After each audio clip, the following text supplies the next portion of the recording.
நல்லா டேஸ்ட்டான தேங்காய் பால் சாதம் செய்கிறதுக்கு நல்லா ஒரு பெரிய தேங்காவாக எடுத்துகிட்டு நல்லா முத்தின தேங்காவாக எடுத்து அதை திருவி மிக்சியில் போட்டு அரைச்சி தேங்காய் பால் ரெடி பண்ணி எடுத்து வச்சுருக்கிறேன். நல்லா நைஸாக மிக்சியில் அரைச்சிட்டு அதுக்கப்புறமா வடிகட்டி தேங்காய் பால் ரெடி பண்ணி எடுத்து வச்சாச்சு. அதுக்கப்புறமா ஒரு 1.5 கிளாஸ் அரிசி எடுத்து அதை நல்லா வாஷ் பண்ணிவிட்டு ஒரு 10 நிமிஷம் ஊற வச்சு எடுத்து வச்சுக்கணும். தேங்காய் பால் சாதத்துக்கு வீட்டில் நார்மலாக சமைக்கிற புழுங்கல் அரிசி தான் எடுத்து வச்சுருக்கிறேன். அதுக்கப்புறமா முந்திரி பருப்பு, வெங்காயம், 4 பச்சை மிளகாய், கருவேப்பிலை, கொத்தமல்லி, புதினா இதெல்லாம் எடுத்து வச்சுருக்கிறேன்.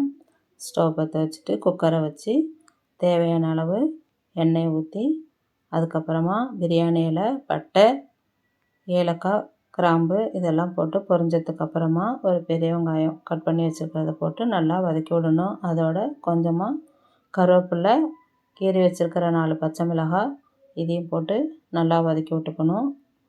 கொஞ்சமாக வதங்கினதுக்கப்புறமா இஞ்சி பூண்டு பேஸ்ட்டு போட்டு அதையும் நல்லா வதக்கி விட்டு பச்சை வாசனை போனதுக்கப்புறமா எடுத்து வச்சுருக்கிற முந்திரி பருப்பு, தக்காளி இதையும் போட்டு நல்லா மிக்ஸ் பண்ணி வதக்கி விடணும்.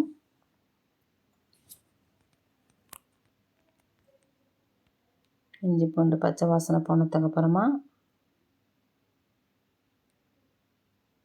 முந்திரி பருப்பு, தக்காளி ரெண்டையும் கலந்துட்டு நல்லா வதக்கி விட்டுட்டு அதுக்கப்புறமா ஊற வச்சு வச்சுருக்கிற அரிசியும் எடுத்து அதோடு கலந்து நல்லா மிக்ஸ் பண்ணி நல்லா வதக்கி விடணும்.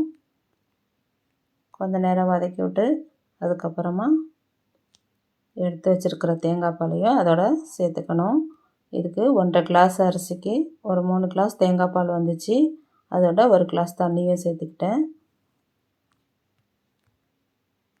1.5 கிளாஸ் அரிசிக்கு மொத்தம் ஒரு 4 கிளாஸ் தண்ணி ஊற்றிக்கணும். அதுக்கு பதில் 3 கிளாஸ் தேங்காய் பால், 1 கிளாஸ் தண்ணி கலந்து அதோட கொஞ்சமாக கொத்தமல்லி தழை, புதினா போட்டு தேவையான அளவு உப்பும் கலந்துட்டு நல்லா மிக்ஸ் பண்ணி விட்டு கொஞ்சம் கொதி வர வரைக்கும் சும்மாவே மூடி போட்டு வச்சுட்டு நல்லா கொதி வந்ததுக்கப்புறம் மூடி போட்டு விசில் போட்டு வச்சிடணும். அதுக்கப்புறம் ஒரு 10 நிமிஷத்தில் தேங்காய் பால் சாதம் ரெடி ஆகிடும். கொஞ்சம் கொதி வந்ததுக்கப்புறமா நல்லா மூடி போட்டு விசில் போட்டு வச்சிடணும். பாருங்கள், தேங்காய் பால் சாதம் ரெடி ஆகிடுச்சி. இப்போது அதில் கொஞ்சம் புதினா, கொஞ்சம் கொத்தமல்லி தழை தூவி விட்டுட்டு ஒரு பெரிய ஸ்பூன் அளவு எண்ணெய் ஊற்றி அதுக்கப்புறம் கொஞ்சம் நெய்யும் போட்டு நல்லா மிக்ஸ் பண்ணி விட்டுடணும். தேங்காய் பால் சாதம் ரொம்பவே நல்லா டேஸ்ட்டாக வந்திருக்கு. பசங்க காரமாக சாப்பிட்றதுக்கு பதில் இதேமாரி தேங்காய் பால் சாதம் செஞ்சு கொடுத்தா ரொம்பவே விரும்பி சாப்பிடுவாங்க.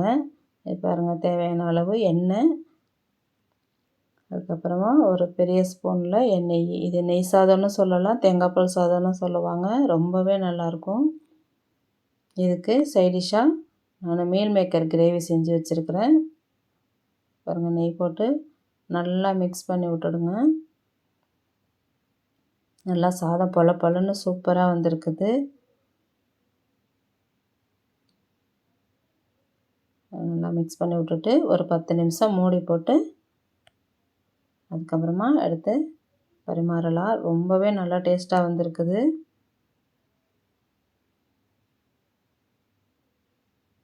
பாருங்கள், எவ்வளோ பொல பொலன்னு சூப்பராக இருக்குது. இதுக்கு கிரேவியாக சிக்கன் கிரேவியும் செய்யலாம், மட்டன் கிரேவியும் செய்யலாம். நான் மீல் மேக்கர் கிரேவி செஞ்சுருக்கிறேன். தேங்காய் பால் சாதத்துக்கு இதோட பச்சை பட்டாணி, கேரட்டும் மிக்ஸ் பண்ணிக்கலாம். ஆனால் நான் அதெல்லாம் சேர்க்கல, வெறும் தேங்காய் பால் சாதம் செஞ்சுருக்கிறேன். பாருங்கள், உங்கள் வீட்டில் செஞ்சு பாருங்கள்.